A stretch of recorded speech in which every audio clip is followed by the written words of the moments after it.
I'm going to do this and try to see how I feel about this subject. I don't know if I want to actually do this, but I've been thinking about it, and I kind of want to share some of my thoughts about the body fat acceptance movement. Now, I kind of like the idea of people coming to love themselves, no matter what size they are. I think that everything we do should come from a place of loving ourselves. It should be motivated by the fact that we respect ourselves. It should be motivated by the fact that we care about ourselves. And I think because we should care about ourselves and we should love ourselves is probably the best reason in the world to actually actively take care of yourself. Which is why I can't say that I'm necessarily fully on board with the fat acceptance movement, because a lot of what I see ends up having to be the physical. It's all about wearing what you want to wear and not caring what people think about you. But I don't see it actively helping people deal with their insecurities, because looking at things artificially doesn't actually help you deal with those things. You know, there's a discomfort the larger you get. Of course there's a discomfort, because to a degree you probably feel alien in your own body, because your body is telling you that it wants to be healthy, that you want to do things that make your body feel better. I mean, again, you can look at me, I understand the struggle. And that's why I feel like loving yourself should be a motivator to try and be the best form of yourself. I work out, and I've gone on and off throughout the years, mostly because I've had multiple injuries. You know, I've gone through depression, I've gone through, incredible stress. I've gone through a lot of things that have really sort of like had me fluctuate more than I would like to fluctuate.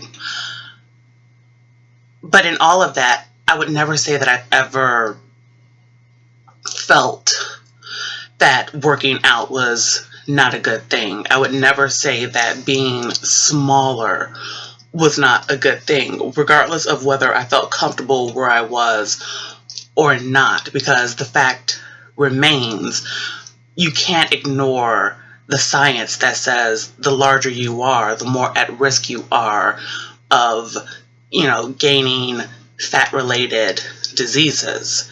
And whether you have it or not, whether you seem like you're healthy or not, the reality is the more weight that your body carries, the more stress that you're putting on your body. So your joints, you're putting an incredible amount of stress on your joints. And again, I get it.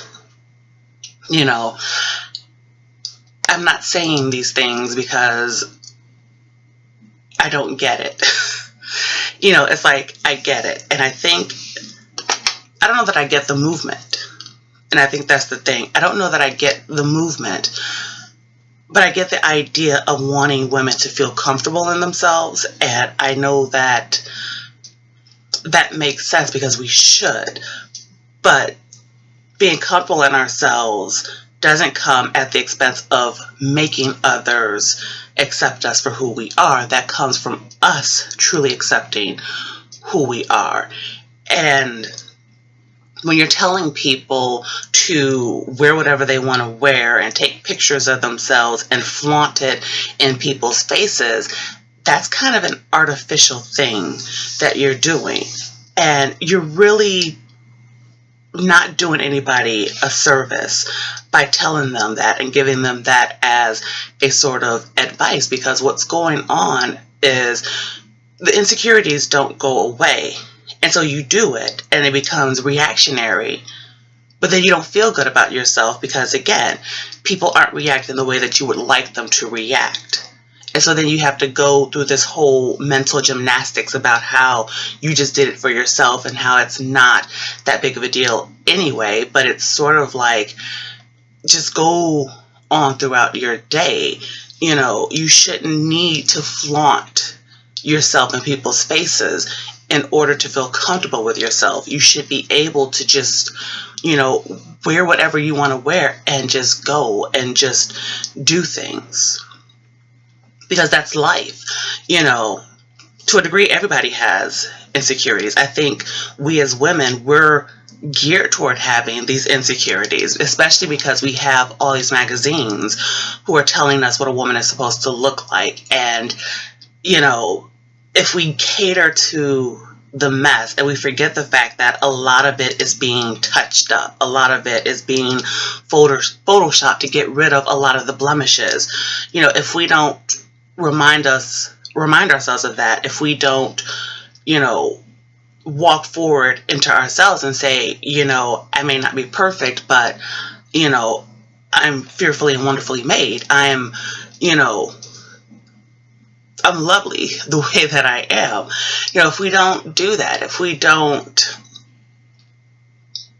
talk to ourselves, if we don't deal with ourselves, then it becomes more difficult then to make other people accept ourselves, because a lot of people enjoy confidence. You know, when you have real confidence, and we know those people who have real confidence and not the artificial confidence. You know, when you have real confidence, everyone seems to gravitate toward you because you know who you are. You accept who you are. You know, you make changes about yourself strategically because you know who you are. You know what you need. You know what you have to accept. And I think that our bodies are certainly that way. We need to be the best version of ourselves. And the best versions of ourselves may not be a size 2. It may not be a size 4. You know, it's very possible that it could be a size 10 or a size 12. But the best version of ourselves is what we should all still be striving for ourselves, for our bodies, for our health, for our own joy and happiness. Because I don't see happy people forcing everyone to like them the way that they are. And that's kind of how it is. Like, I can't get mad if a guy is not attracted to fat women. How can I? That's his business. And that's outside of the stream or the realm of what I wanted to talk about in this video. But it's, you know, my feelings about the body fat acceptance movement is that it's kind of becoming a bullying thing, where you're saying that I'm going to change the way that people look at fat people. I'm going to change the way, and I'm going to change the standard of beauty, and I'm going to make people accept it the way that I want them to accept it. And I could be wrong. I mean, it's very possible that I could be wrong. But I don't see anything helping people to concentrate on looking within. I see a lot of things that are geared toward physically, you know, the idea of building confidence by wearing shock clothing, you know, and that's not helpful to anybody. At least I don't think it's helpful. I mean, certainly, I don't know, like, it's one of those things that's such a touchy subject, because it's not something that people like to face or like to deal with, because of course feelings are involved. And I think that when we are having feelings involved in something, we end up in this crazy place, because we can't keep catering to everybody's feelings. You know, we can't be responsible for other people's feelings. We can only be responsible for our own feelings.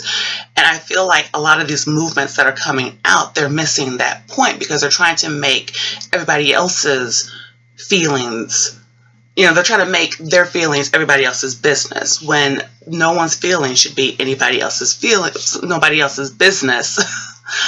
It should be their own business. And if you want to be confident in yourself as a woman and you want to be someone who, you know, looks at your body and is happy with your body, then you need to be in a place where you're honest with yourself, and you need to be able to say, you know, and be okay with the fact that you may look at your body and say, you know what, I don't like what I see in the mirror. And if you feel like that, then that's okay, because that means that you can come from a place of doing something about it. But if you look in the mirror and you love what you see, then love it. Just don't make anybody else have to love it either. And that's really all. I don't even know if I'm going to post this video, to be honest. I just wanted to get these feelings out. And so I did. If I put this up, then I will see you in the next video. If I don't put it up, then I'll still see you in the next video.